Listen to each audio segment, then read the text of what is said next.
but the students' committee leads the school.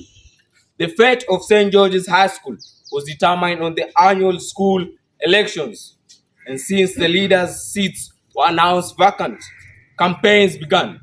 Alberto Damasio experienced the campaign, and here is the report from the horse's mouth. Your words could depend on your level of enticing a voter into voting for you. Since the seats were declared vacant, students who believed they could make a good leader rushed for the application sheets to prove their leadership quality. Over 50 students applied. Vetting was done and it was then time to demonstrate your point for vying for the seat. The successfully vetted candidates then came out for another intense field verbal competition. This is where student promises on how better they will improve the school.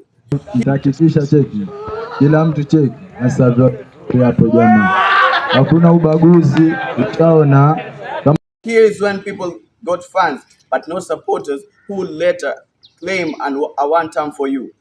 All the best was expected from the elections, since the St. George's Election Commission, also known as SEC, led by the Deputy Principal, Mr. Eric Akumu, had eyes everywhere making sure the elections were smoothly conducted, free and fair.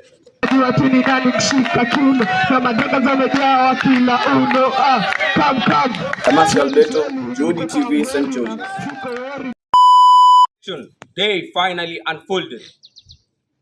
The time that determined the fate of the school, the time that the candidates' conduct, character, commitment, and other qualifications were put on scale. Indeed, what has a beginning always has an end, and to the St. George's High School Students' Council election, it was a good end.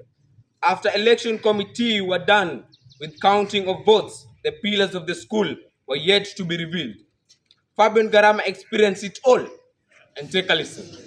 A team without leaders is a group, and after the elections, it has come a time to confirm if we are making more cracks on the shaky wall or repairing the cracks.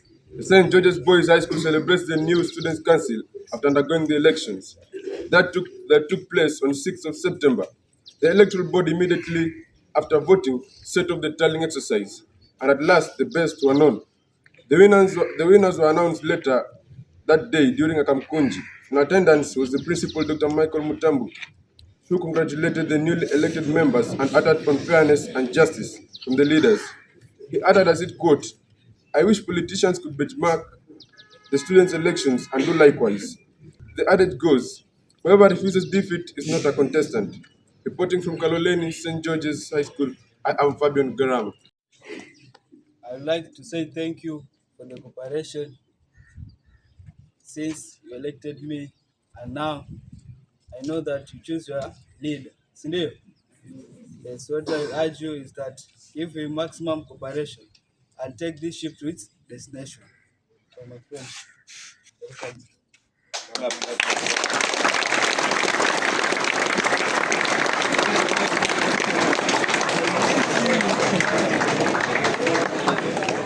All protocols observed. Good morning. Morning, Mr. President. I take this opportunity to humbly thank the Almighty God for the grace, the school administration for giving me this opportunity, and all students who participated during the election. I know this was not an easy journey, but it took the hand of the Lord. I thank you for electing me as your school captain, and I promise to work and lead you fairly and equally. All things that will be possible to be done, I'll make sure they are done. I'll have teamwork with other leaders to make sure we take this school to a new level, both in academic and other things, externally and internally. I will only need your support and cooperation so that I can get a conducive and peaceful term in my leadership. Let's just adhere with the school rules and regulation. And regulation gives respect to all leaders as we all strive to make St. George's a giant school. I will also thank the former school captain Dieka for good work he has done, and I promise to proceed from where he has reached to make sure that our school regain its glory and honor. Candidates regain its glory and honor. With other I would like to encourage the candidates to work hard for the exams, and to the Form 3s. That's whatever our brothers will do, we must do better than them, and this will be seen when you start working smart to keep the fire burning. As I conclude my speech, let's all be encouraged as school that in order to succeed and prosper in anything, we should put God first and trust in Him, worship only Him, and have faith in Him, and I am sure all will be well. May God bless you all and bless St. George's. Thank you.